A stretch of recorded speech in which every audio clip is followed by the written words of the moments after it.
Good morning once again, everybody. You are listening to Awakening Health.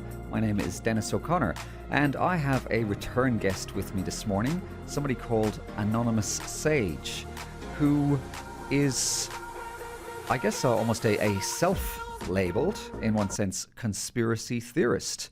And the conversation we had last time he was on, and you can catch that on my social media, Awakening Health, centered around some maybe kind of fringe ideas, and the conversation essentially evolved to some of those fringe ideas having much more credibility than the average person would consider. So we talked about some very, very concerning evidence in relation to 9/11, for example, and how the mainstream narrative we're given just did not stack up at all. As I said, if you want to know more about that, feel free to look back at that conversation. But my last show actually was something that I did about the wildfires in Maui. Again, you can catch that. And I know that that's a project that my friend, I'm going to call him Sage, is working on currently. So I'm quite interested in his take on what happened there. And we might just branch off and talk about some other things that come to the fore as well. Good morning, Sage. How are you? Good, Dennis. Thank you for Absolute having pleasure. me on your show again. So my feeling, and I presented an hour-long show, and I don't know if you got to see that. I sent you the link, but I started off with a crazy hypothesis that these fires were possibly not natural. And I was looking at information on this kind of around the time those fires started. And the more information I saw coming through, the less crazy this hypothesis that those fires were not natural seemed. And the information that I've kind of gleaned is that very, very specific area in Lahaina that got burned was an area that had been eyed up by some very serious and very wealthy property developers for quite a long time. From what I gathered, not only that, but there had been numerous offers over the years to the homeowners along that strip who all happened to be indigenous Hawaiian people, and this large group of homeowners steadfastly refused to sell.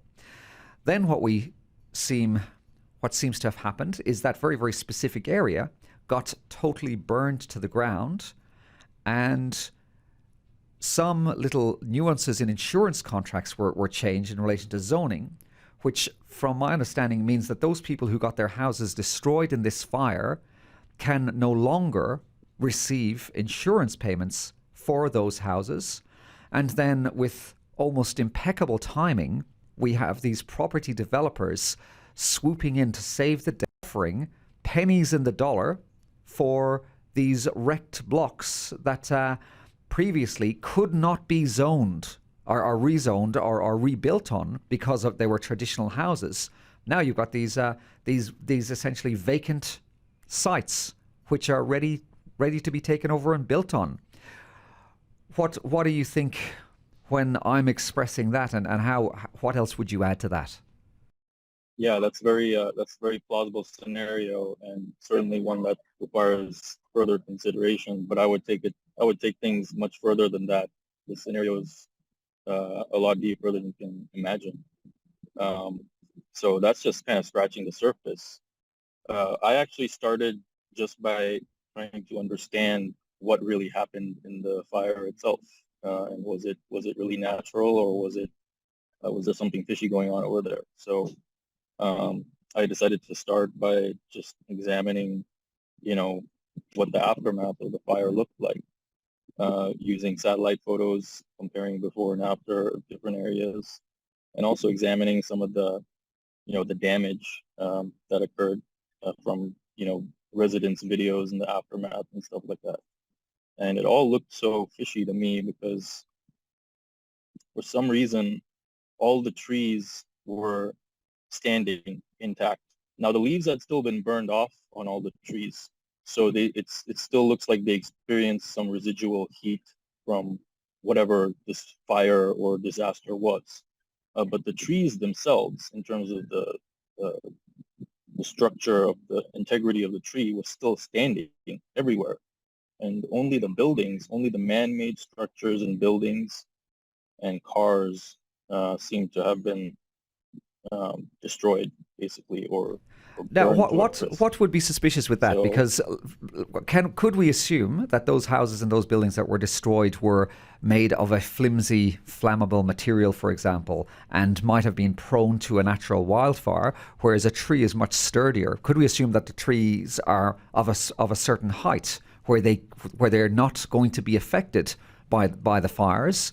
But just the very construction of the houses themselves could mean that they could be totally incinerated like they were. the houses themselves could certainly be weak in terms of their wooden construction or the integrity of the house itself. And that actually brings up another point. There was an interesting red building in Lahaina on the port, which was somehow spared from the fire. And so a bunch of articles and mainstream media coverage spawned off about this and why, all the speculation into why this one building, this one red building was spared.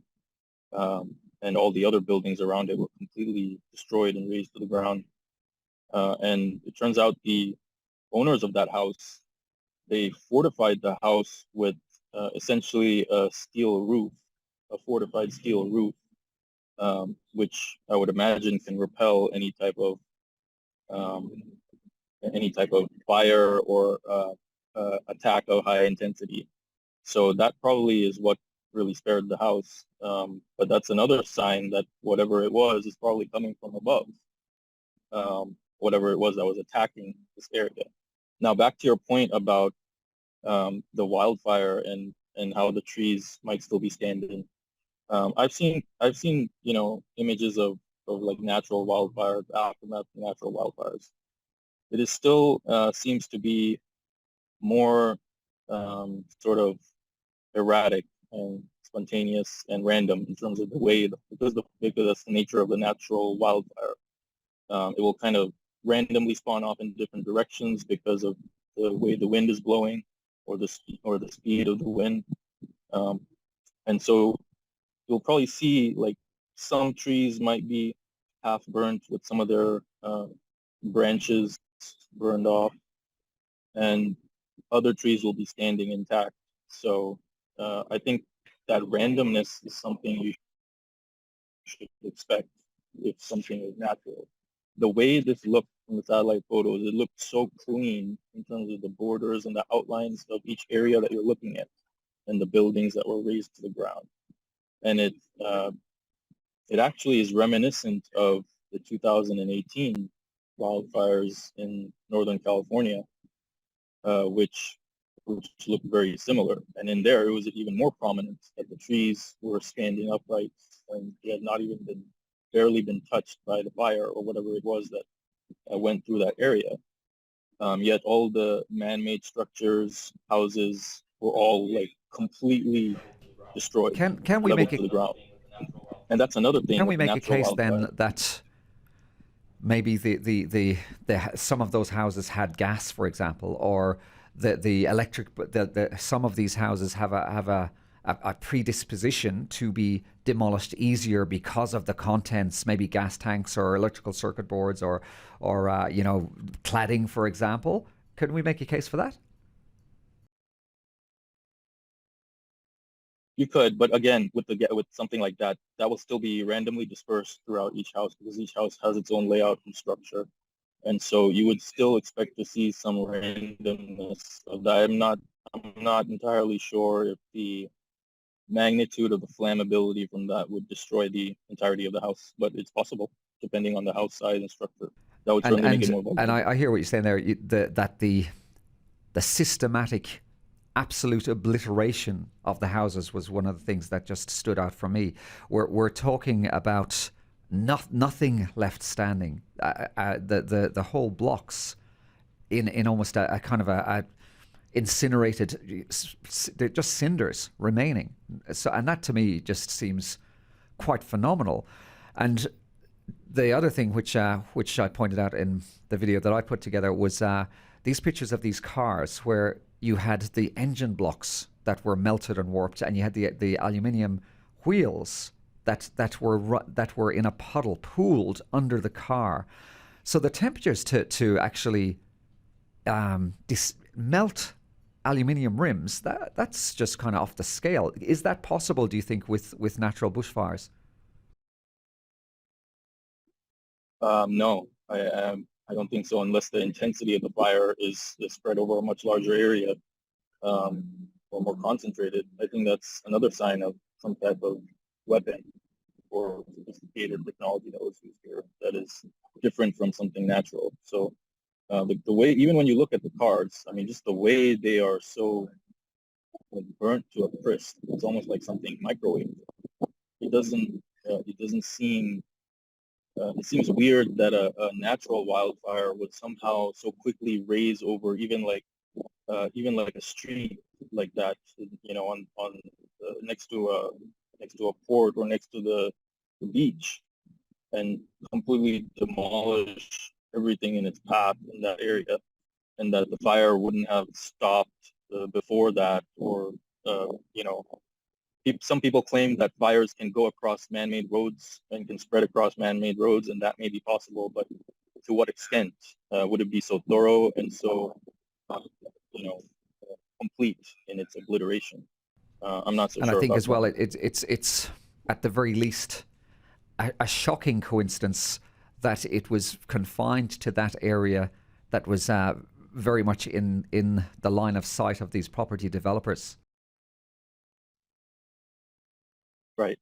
The area that they valued. And apparently even Maui is pegged as a future destination for a smart city, or future location for a smart city, or a 15-minute city, according to the WEF and others. So it does seem that the elites have plans for that area, and it's just too much of a coincidence to dismiss that as a possibility. And everything surrounding the fire itself also is highly suspicious. So I think we need to delve into that, because that kind of just hammers it home further in terms of, yes, this was a coordinated conspiracy, and it's pretty much undoubtable.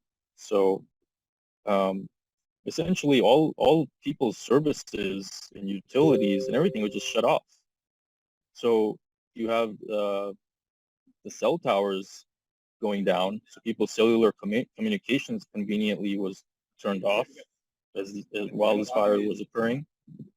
And then you had people's water was shut off as well. And then they were denied access to water to put out the fire, which is completely, counterintuitive. Why would you do that? Um, you would think that we need all the water we can to put this thing out, right? And then on top of that, the emergency siren system for the entire island of Maui, which is basically tested every day. It goes through, daily testing to make sure that it's fully operational and functional for a disaster like this. And conveniently, right as this disaster occurs, the emergency sirens for the entire state don't even go off and don't even sound. So, and then even further, going further than that, I believe his name is John Pelletier. He also he's the police commissioner for Maui, covering this, and he was also the police commissioner, a chief of police covering the 2017 Las Vegas massacre that occurred, and essentially overseeing that operation, which was obviously another coordinated, psyop and government involvement, FBI involvement. Tell us a bit more about that. So that So was that in this is just 2018? You said that was in 2017. 2017. Why? So first of all, if you can explain what exactly that was, and that's a big call to say that was a psyop. What about that particular circumstance or set of circumstances? Well, Yeah. well, well. When I say psyop, psyop is a very loaded term. So it can mean different things to different people. My use of the term psyop encompasses the full range of the term in terms of all it encompasses. which means that, yes, people could have died.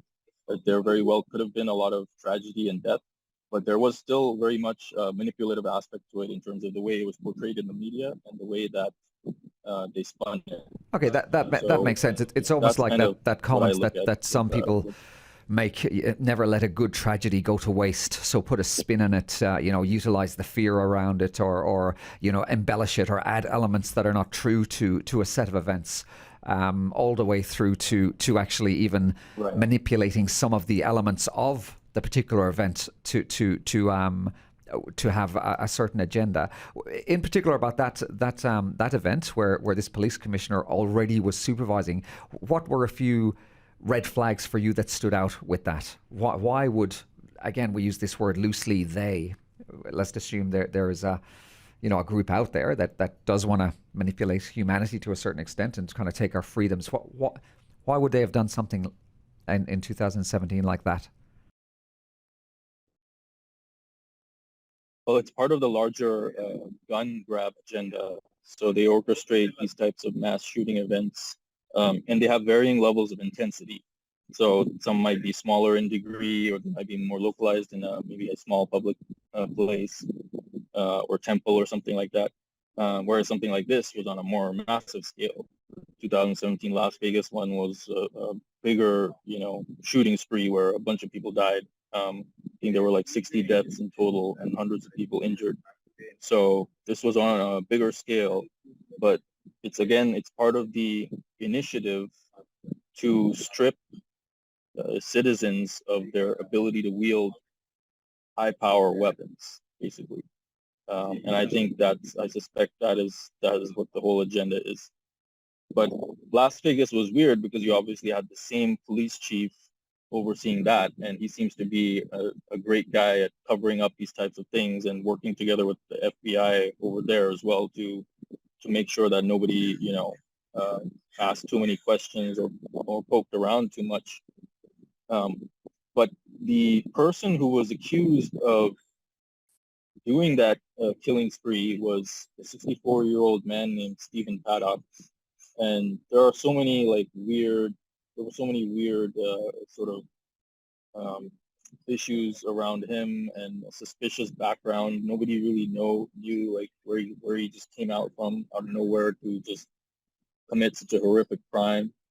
And he basically somehow pulled weapons into the Mandalay Bay casino, like really, really high power guns, machine guns, and opened fire from a window in the hotel onto a crowd of people that were basically enjoying a concert that was taking place over there.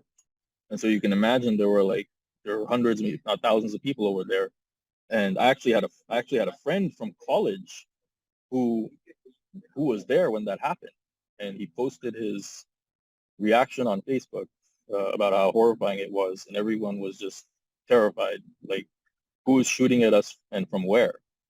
And it was very, very disturbing experience for him, and just the fear of being shot at with, basically like military style weapons from an unknown location, unknown direction.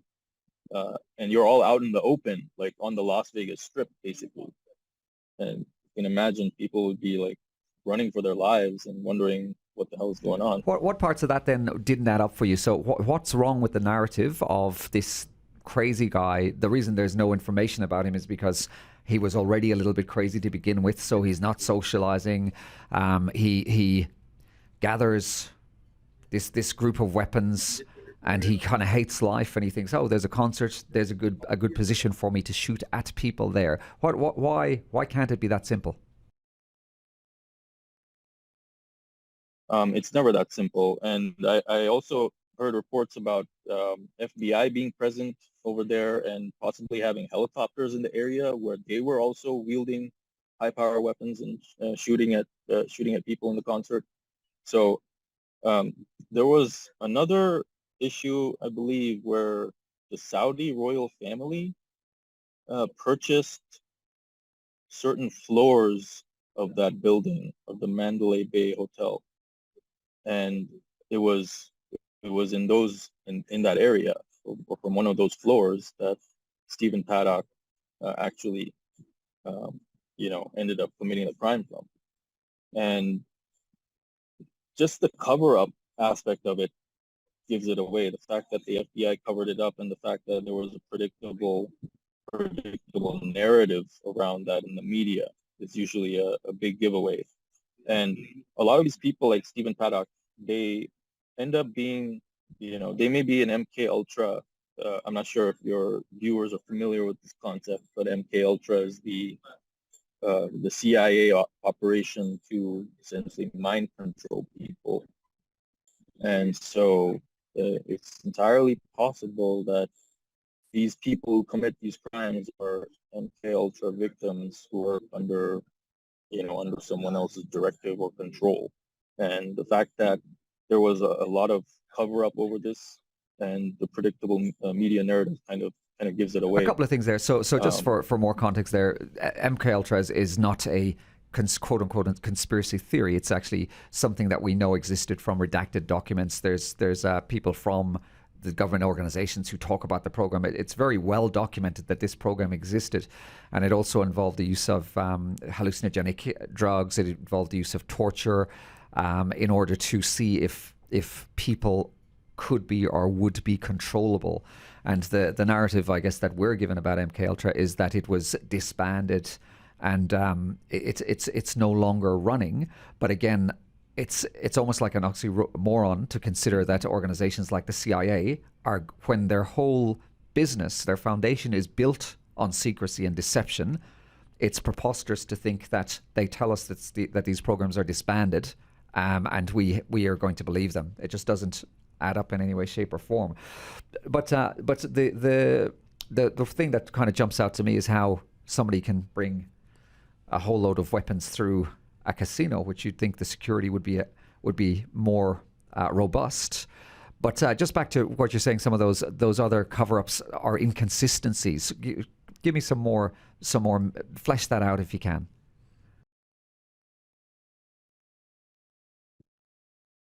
Yeah, I don't recall some of the other specifics about that, since it was a long time ago. But there were definitely quite a lot that I was aware of.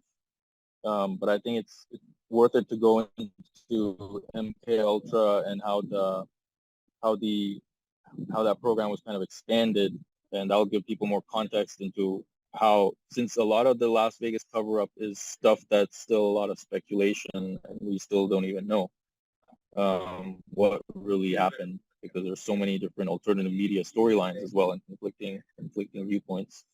But I think if people understand the foundational aspect of MK Ultra, how it was extended, I think that would. Oh yeah, and I think the key aspect of that is that the program was never really ended, right? It was greatly expanded, and you've had other situations like with Timothy McVeigh in 1995 with the Oklahoma City bombing, which also was another situation, kind of like the 2017 massacre, which was very, very suspicious and very shady. That was really long time ago, so I can't remember all the details off the top of my head of that one, but from what I do remember, it was very suspicious that Timothy McVeigh somehow demolished that entire federal building in Oklahoma City, which also contained a lot of important federal records, and Timothy McVeigh having a military background, and also ultimately being executed for that crime and being given the death penalty. It was kind of sort of a tragic showcase of government manipulation to its absolute extreme, to where the possibility that they could have used their own assets to commit a heinous terrorist attack, which basically, killed over 100 people, I believe, or perhaps even much more than that.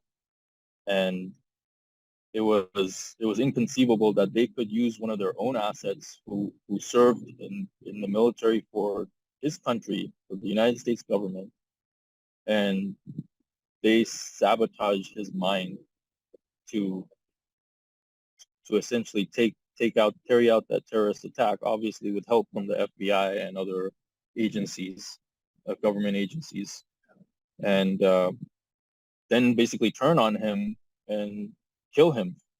Make him go through this extended trial for something that he was essentially forced into doing, or doing perhaps not under his will. That's interesting because we had in Australia something called the Port Arthur massacre.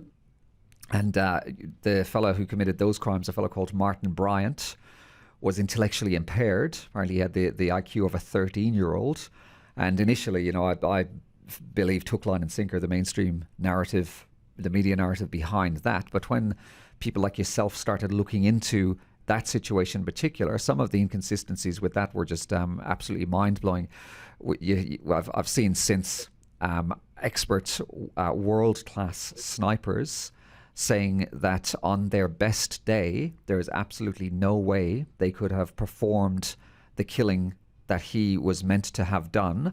And again, even his proficiency as a shooter, he'd only just learned to shoot, and apparently he wasn't very good. But on the day, we're meant to believe that he killed dozens of people with just this huge proficiency. And then so many other inconsistencies there of operations, government operations around Tasmania at the same time, refrigerators for corpses ordered before the event, the circumstances around his trial, what he was allowed to say, what he wasn't allowed to say, information from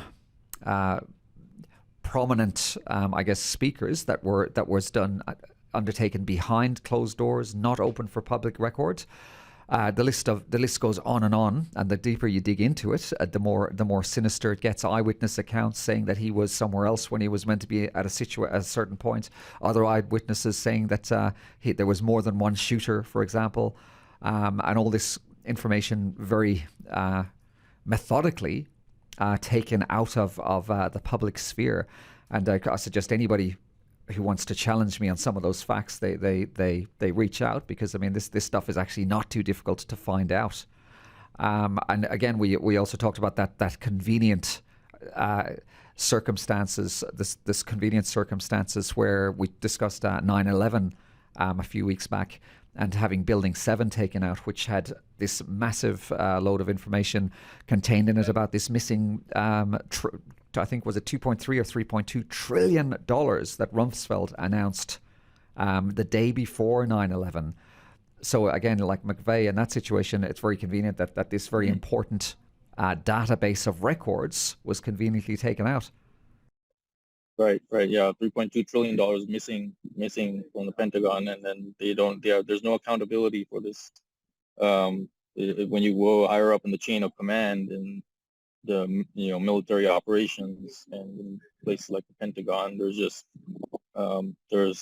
there's no way you can stop the corruption, because it's just coming from a place such a high up place that you have no control over and you have no say over. Okay, let's steer the conversation back a little bit towards Maui then. So, at its kind of basic level, I think to make the leap that there are corporations who are hell-bent on profits to be able to commandeer a certain area of land and do it in a scrupulous manner. My suspicion is there's actually more to it than that. And you referred to the smart cities, or the 15-minute cities. Can you open that up a little bit more?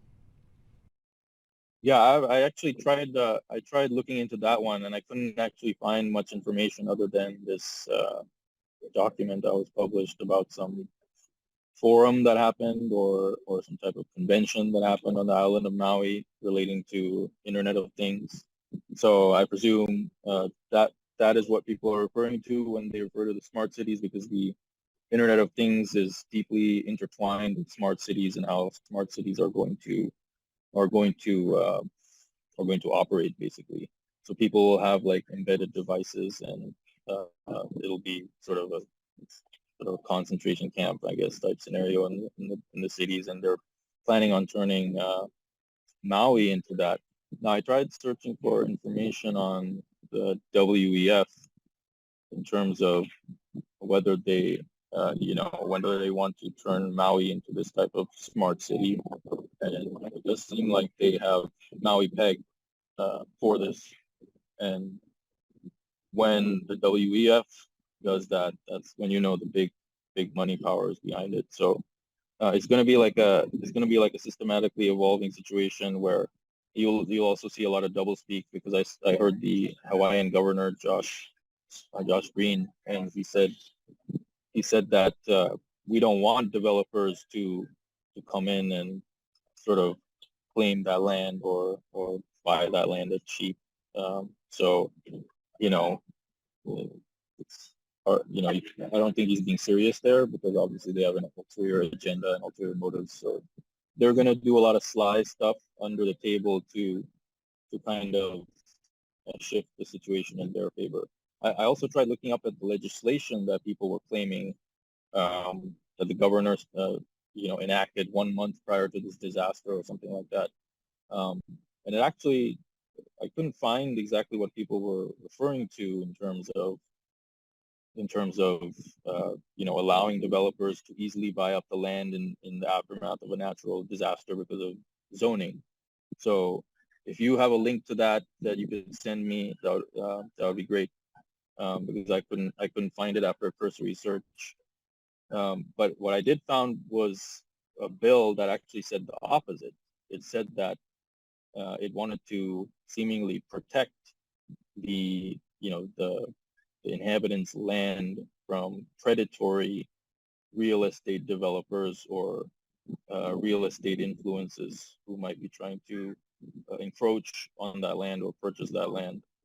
So again, there may be conflicting sides here, but it's all entirely plausible that they would want things to play out that way.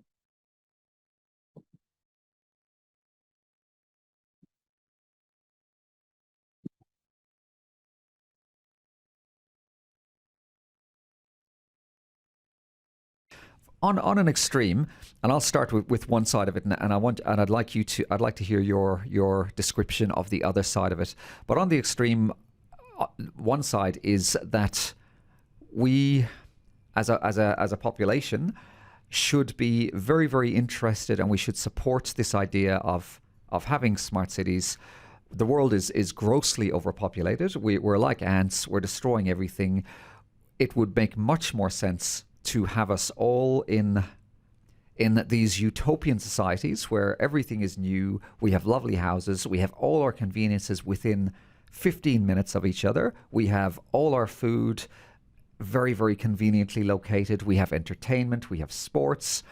And we have transportation between the cities. And we get to hell away from Mother Nature, and we leave the earth repair itself again, and we leave it replenish itself, and we leave the wildlife come back to this pristine way it was maybe 200, 300, 400 years ago. And we have people who are experts, who know much more than us about environmental science, who know much more than us about weather systems. We have them in as sustainable a way as possible, looking after our interests in a way that doesn't harm the environment. We then, in these smart cities, we don't have to use cars, so we're not polluting as much. We could possibly have CO2 filters to take away the brutal impact that our breathing has on the environment. It just seems, from an energy point of view, it would be much more efficient to heat a smaller area than have us all spread out everywhere. From a community point of view, we go back to living very close to each other as opposed to these isolated lives. The sell of the 15-minute cities, when I describe it like that, sounds quite logical and reasonable. What's the polarized, I guess, quote unquote conspiracy view, which will be a plan to herd them into the cities, herd them into these densely populated areas. And while you talked about all of the seeming technological benefits of that entire setup, there's so many pitfalls to that. Every aspect of that in terms of, well, essentially when you talk about a smart city or a 15-minute city, it's just a city that's wired with a lot of sensors all across the board. They have sensors for everything. They have sensors at every street corner. They have sensors that are monitoring you down to your very heartbeats. And one would think that these might be embedded in people's bodies in various ways, like through a microchip or perhaps an implant of some sort, or maybe, some people have hypothesized that it could be happening through the vaccine as well. Although I myself haven't yet uncovered any discrete evidence of that, but it's a possibility. So essentially, if you want to be completely wired up as a human being and connected to the network, connected to the hive mind, connected to the system, then I would presume that a smart city or 15-minute city might appeal to you. And you might enjoy all the conveniences of that. And also with the smart cities, we have to consider the health aspects to that, which are very, very concerning. And we have a situation in which you're going to be densely surrounded by, basically blanketed in cell phone, Wi-Fi radiation as well as cellular radiation. And that's definitely going to lead to lower lifespan, I think, and deterioration. It'll be a slow deterioration, not something you can see really like quickly, but it'll be a slow wear and tear on the body, which will kind of aggravate your cells and aggravate your fundamental biology. And of course, if you're living in a smart city, you're going to be subjected to various other constraints that have to do with that. You might think that it's convenient to have all those things at your disposal within a small radius or a small area, but like you also mentioned, the corporations are going to be controlling all of that. So you're basically going to be eating, GMO, soy, food, perhaps eating bugs, like many people claim that WEF and other elites want them to do, want them to get rid of meat consumption, want people to go vegan with this, corrupted vegan diet with all the processed foods. So if you're living in a smart city, the convenience of what you're getting is basically the convenience for you to just be poisoned endlessly and live in sort of a poisonous environment.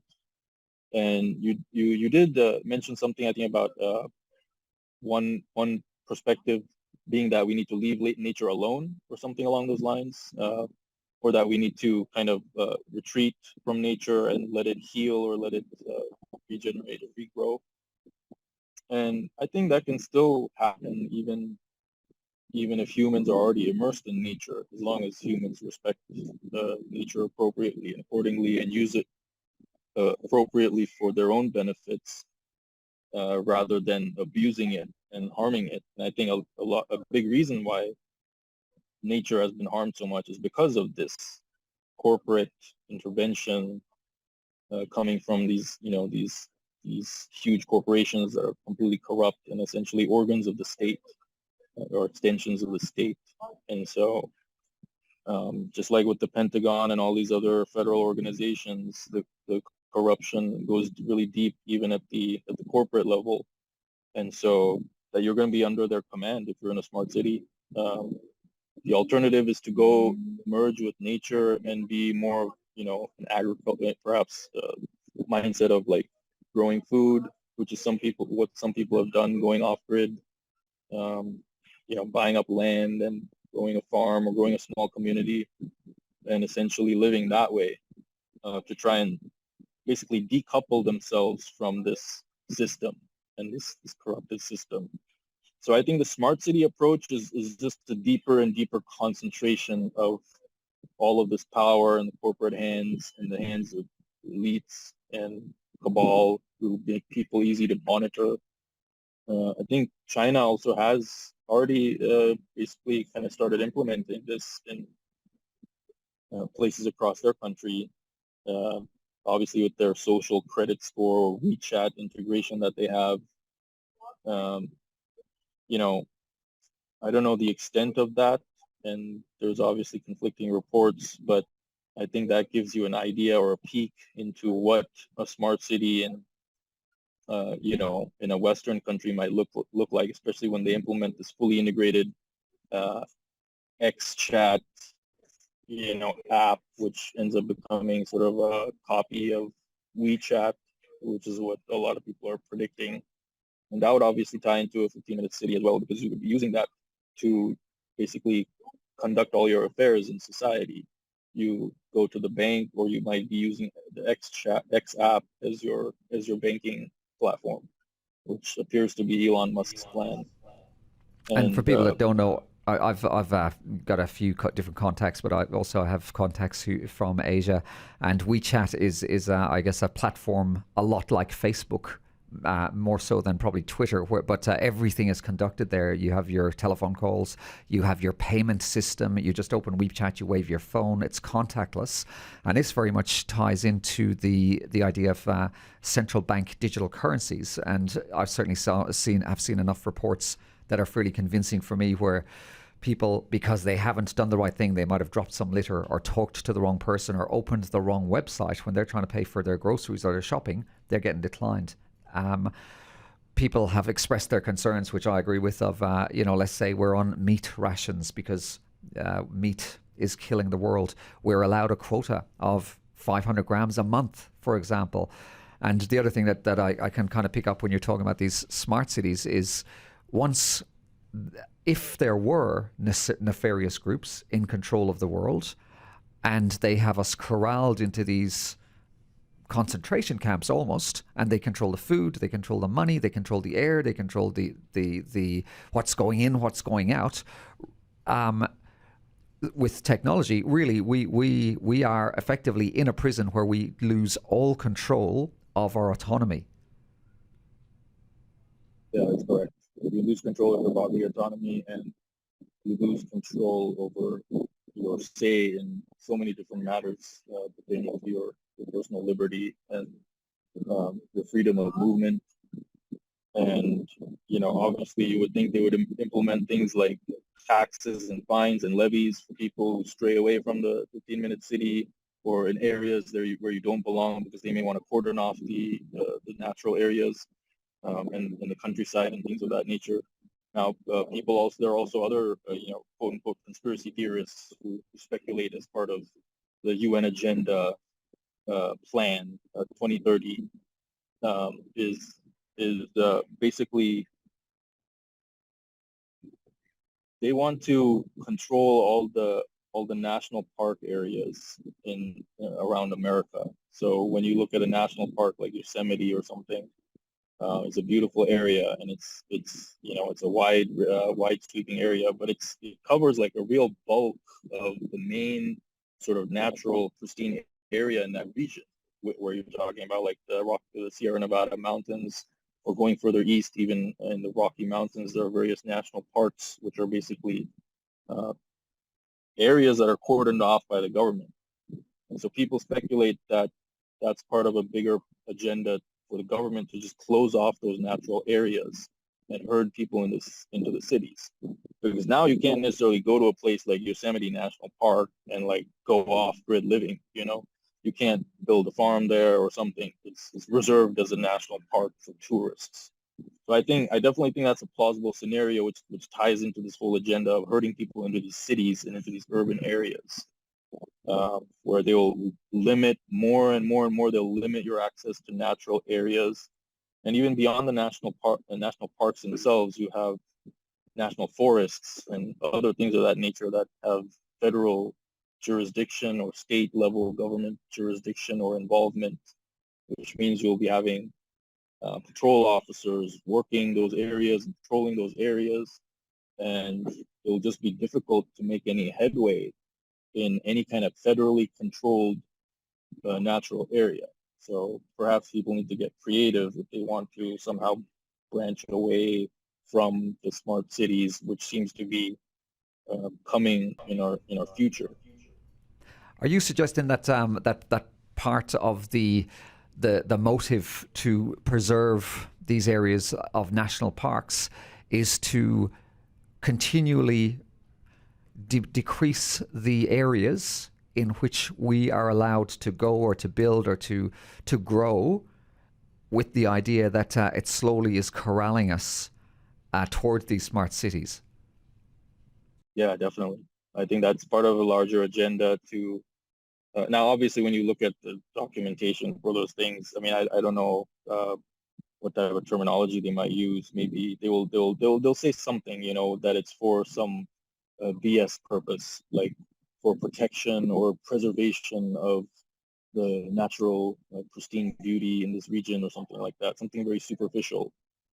But on the flip side of that, there is an ulterior motive, basically, which is basically control for the people who are using the government as a proxy for their interests, which is more control over land and resources overall across the entire world, basically. I'm speaking to the anonymous sage this morning, and he has a wealth of experience in looking behind the mainstream narratives we're given about a lot of different subjects, and I've been following his work for quite a few years, so I'm really happy to be actually talking to him in person to, I guess, just see where some of these ideas, these more conspiratorial ideas, have come from.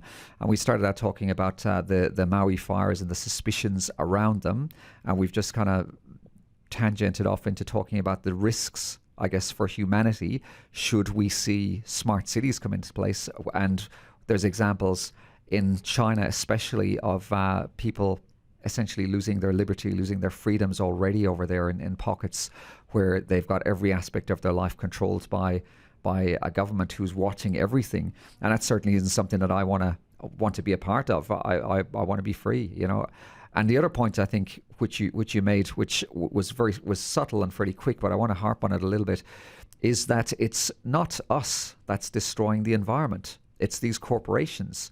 And I put a post on Twitter recently about this planned obsolescence, where things are designed to break down to feed consumerism. And there's a light bulb, I think, in America someplace, possibly New York, in a museum.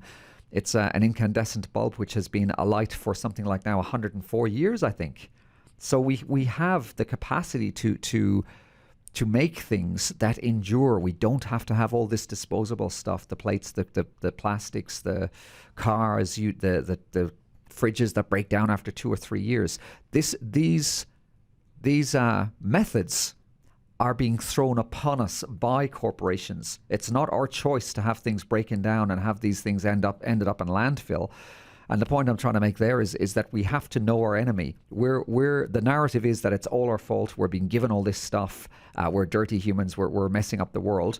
I don't believe that. I think it's these corporations that are destroying the world, and we need to stop complying, or we need to have other options. How can we stop what's going on? How can we make a difference if we can't even stop it? What are your thoughts? Well, that's a layered question. I think I would take a multifaceted approach to that. And at first, I would say that you need to have mindfulness about you in terms of your own self and spiritual awareness. Because that's the baseline foundation for everything.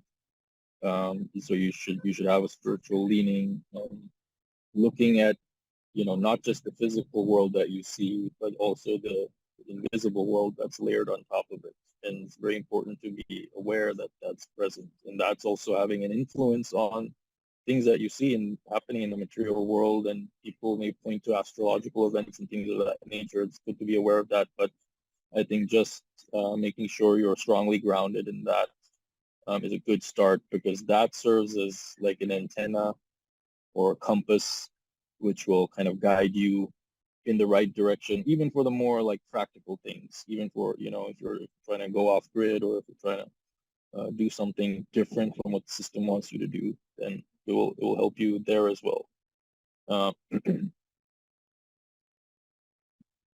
Yeah, basically your intuition, your gut feeling, be more heart-centered in terms of being sensitive to and mindful of the toroidal field that your heart creates around your body, which I think it extends like 6 feet in each direction around you.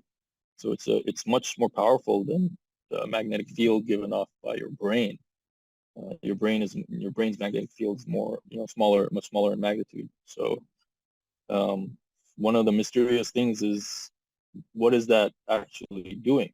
That energy that is being given off by the heart. There's got to be something going on over there. It can't just be something that's, inert or not active. And I think another thing that a lot of people point to is the calcification of the pineal gland. And pineal gland is often referred to as the seat of the soul. It's located in the lower part of the brain, in the middle of your skull, basically. And supposedly it controls, your intuition and your ability to see this unseen realm. So the spiritual realm, or the ether, as people might refer it to. So I think the fully functioning pineal gland, people do claim that it can lead to clairvoyant abilities, like, for example, telepathy, being able to transmit messages to another person just through thought alone without having to use a cell phone or anything, and things of that nature. So uh, you basically decalcify the pineal gland by removing processed foods from your diet and detoxing your body, detoxing heavy metals. Heavy metal toxicity is a huge issue as well, because heavy metals basically get lodged in the brain, and that, I would say, is another important solution-based thing that people need to do, because the accumulation of that will derail anything else you try to do to survive or to thrive in this world with the way it's headed. Clearing up that clutter from your mind is a strong step in the right direction. And I haven't fully done it myself yet, because I've experienced, damage from childhood vaccines and things of that nature.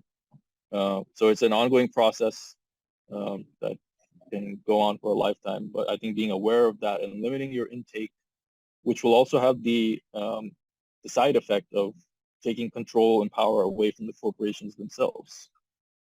And I think systematically, if each person can individually look to make that type of a move by slowly reducing their compliance on the corporations, and also on the government in whatever capacity they can. It's very difficult because it's so layered and it's so immersive, that web.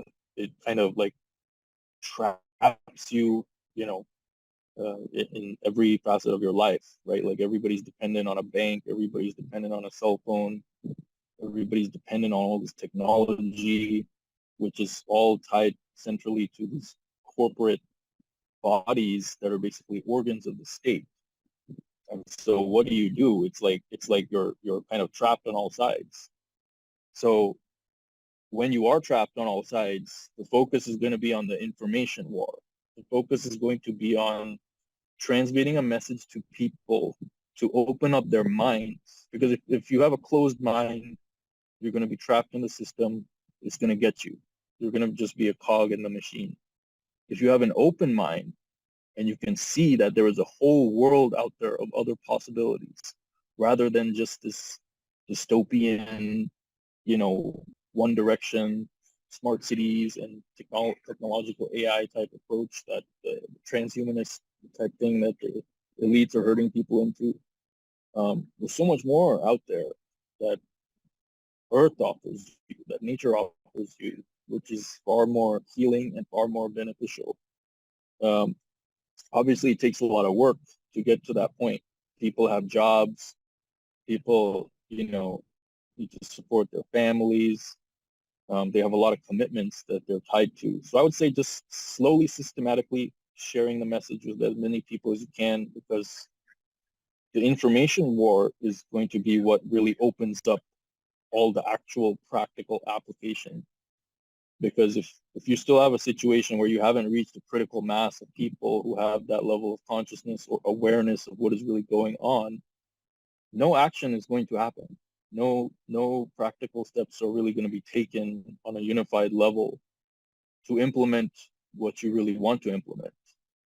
So it's important to, I think, just even for like the truth community, it's really, really big on social media. I'm sure there's millions of people worldwide who are part of this community, and that already is like a huge amount. that you can work with. It's just that people are too divided. People are too divided in their little bubbles, in their personal struggles, in their personal circumstances, trying to survive, trying to get by and make ends meet. That it's hard to kind of create a unified plan, and you're basically fighting a beast, right? A bit of this massive, corporate government dystopia, which itself is unified and attacking the people on a unified front. The cabal and the elites are all unified, right? They're working together to achieve this agenda, and they're working from a position of power.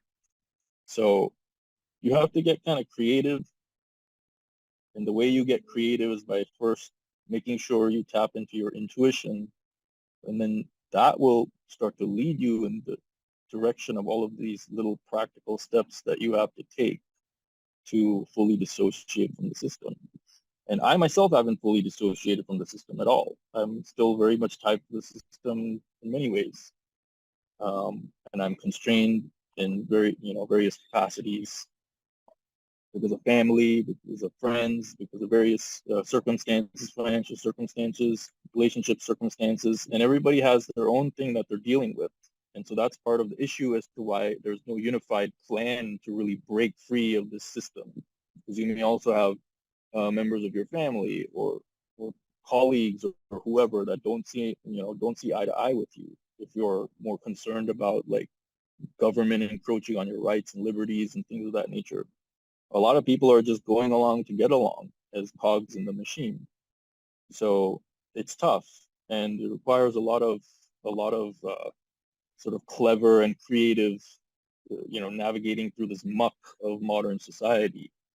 And it's getting worse enough, it's getting bad enough to where people need to start spreading this message of we need to think of something. We need to think of something which is sustainable and have it in place.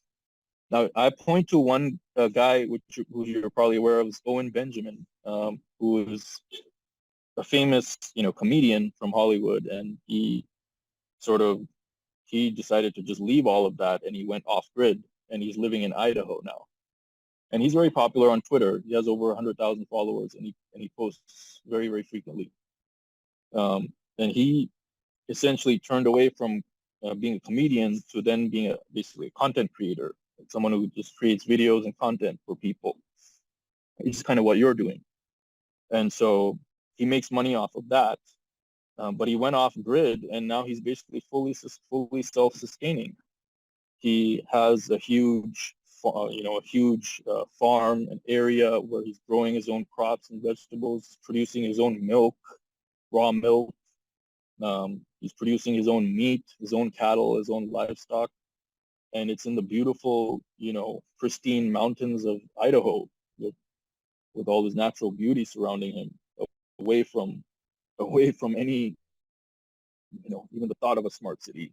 So that is definitely one model which I think people should take a serious look at. And I believe he also has an app called Bearteria, where I think people who make a donation or they have something to offer, they'll be invited to live there or perhaps set up a camp there or something like that. So I think he's looking towards making a more sustaining community beyond just his family. And those are the type of things that people need to look into. Now, even in a place like Northern California, the Silicon Valley elites are actually trying to create some sort of utopia in sort of North Central California. So I've heard talk recently about some mysterious buyers of land who have bought a bunch of land in that area, and they have these big plans to create some sort of a self-sustaining community. And a lot of them are these very rich, wealthy Silicon Valley entrepreneurs who are probably involved with various explosive, high-growth startup companies and things like that.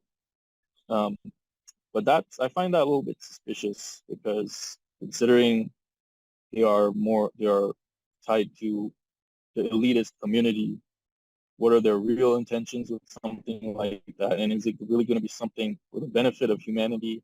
I'm not sure. But those are just a couple examples of, things that you see happening. And I think the direction in which things are headed, because the system is becoming intolerable, basically. And people are waking up left, right, and centre, I think, as well. I've certainly heard it expressed in my area more than I've ever heard before, about people with a similar idea who just want to get off grid, want to grow their own food, want like-minded people, want to share a community. And the other thing, which as you're talking, I think we align or overlap a little bit in so far as you might be considered the conspiracy theorist, or I might be, but it seems like that you're very motivated to get out that message of looking toward yourself and being the best version of yourself, and having those more positive energies, those more loving energies, reconnecting with your intuition. And the way I perceive a lot of what I do is I certainly highlight some of the more nefarious things that are going on in the world, but it's not to keep us at a lower vibration. It's to break the spell so people can start to ask questions. And once you start asking questions, you can see the reality around you. And if you can break that facade or break that spell or break that dream you're in, then you can take that next step of knowing that processed food is killing you, of knowing that the systems in place are not there for your benefit. They're very likely in place to keep us enslaved or keep us, operating from a lower vibration. They're not pro-human. They're actually anti-human systems in place where we're really hampered in a really significant way. So I certainly commend you for having that aspect to what you're doing. It's not about all doom and gloom and oh look, there's aliens at every corner or lizards or whatever. You're certainly, I think you've got that motive as well to try and shake people out of the slumber. Yeah, definitely, and that also includes the slumber of nihilism and pessimism, right, which I see a lot of people are kind of enveloped by, this dark cloud of nihilism. In fact, they're actually carrying out the elite's agenda for them, like constantly uttering or constantly posting or constantly talking out or saying what they think is going to happen. Like, for example, a smart city. A lot of people are fear-mongering and predicting that this will be a reality in the near future. And while it's good to be mindful of all these things and all the details, this is why I don't actually concern myself too much with the specific details of any particular conspiracy, because you can get really lost in just a massive rabbit hole of negativity and gloom. And you have to be very careful with that, because it can have an impact on the subconscious mind. You always want to pull yourself back into a more positive and there's place. Lots of misinformation out there as well that's deliberately put out there to misguide us. And the other thing which I'd warn people of is that binary choice that we're led to believe, that we're led to think about. In other words, if I don't agree with you, that means that you're wrong about everything, and vice versa. Whereas in what we might call the truth movement, there are fantastic elements all the way through. And I think to have that flag in the sand, this is where I am and my truth is the only truth, that's a very dangerous trap to be in. And I guess, even I'm probably guilty of that sometimes. Probably you might admit to it as well, I don't know. But I think the other thing is as well, by having these discussions and by I guess revealing kind of who we are and what our sentiments are. We're not kind of putting ourselves on pedestals and saying we're holier than thou and we're better than thou. We are still going through it ourselves. We're still working this stuff out. And certainly for me, and you might agree with this, is we by having this greater awareness, it certainly has dramatically changed my trajectory into a more noble way of living. Yeah, that's good. That's good. And that's precisely what it does when you turn more towards that, when you turn more inwards, I should say.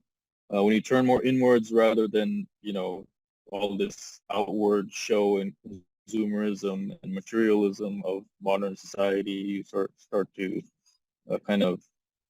you open up to more perspectives, because you see so much of what wasn't visible to you before. So it's definitely, I think, very important for people to do that if they haven't done so already. And a lot of people are just ensnared in the materialism, and I'm not sure, people make all these claims about what they really are and what they aren't, or what they claim that maybe do they even have a soul or not.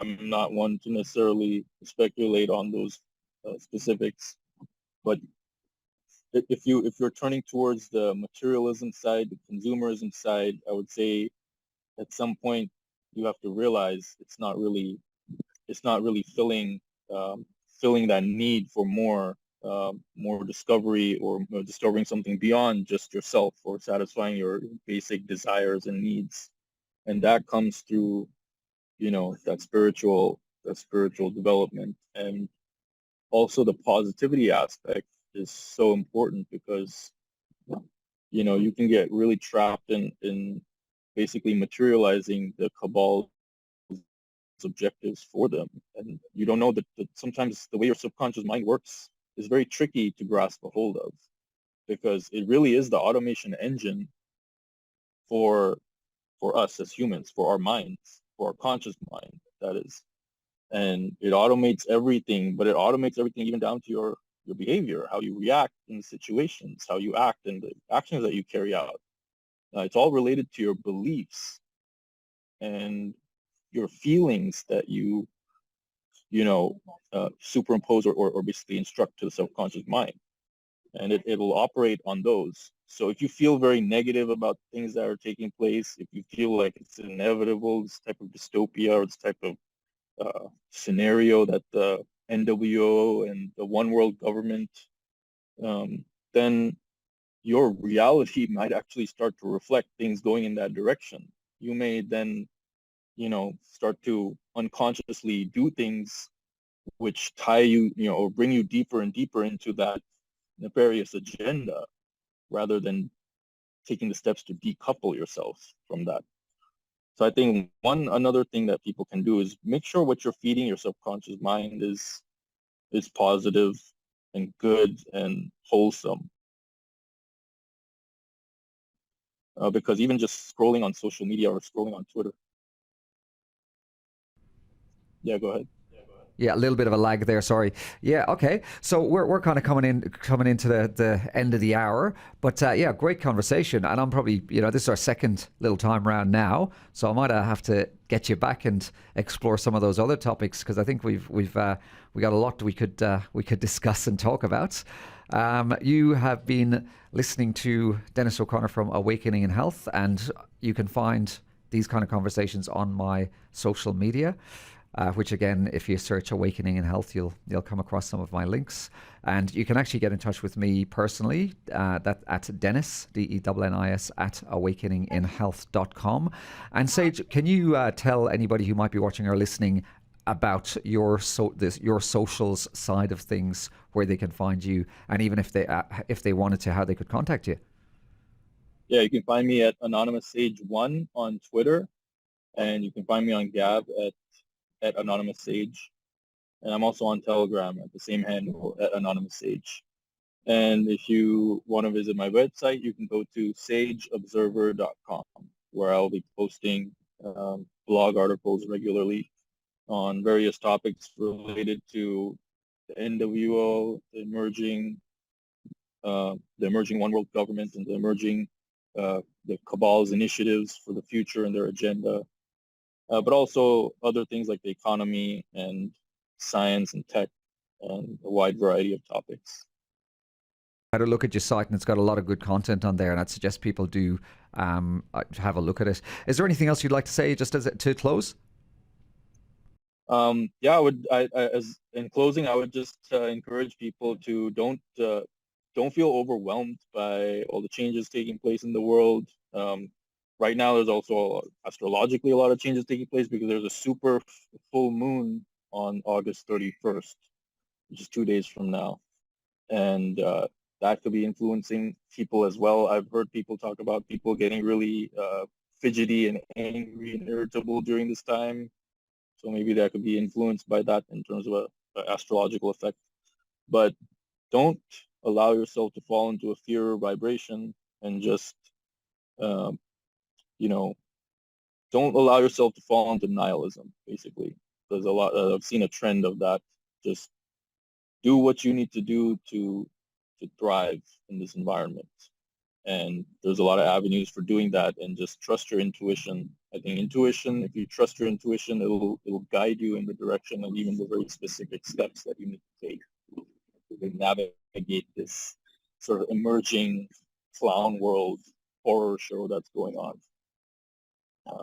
But yeah, that's what I would. So Fantastic advice. And I'd certainly encourage people to listen to exactly what you've said today.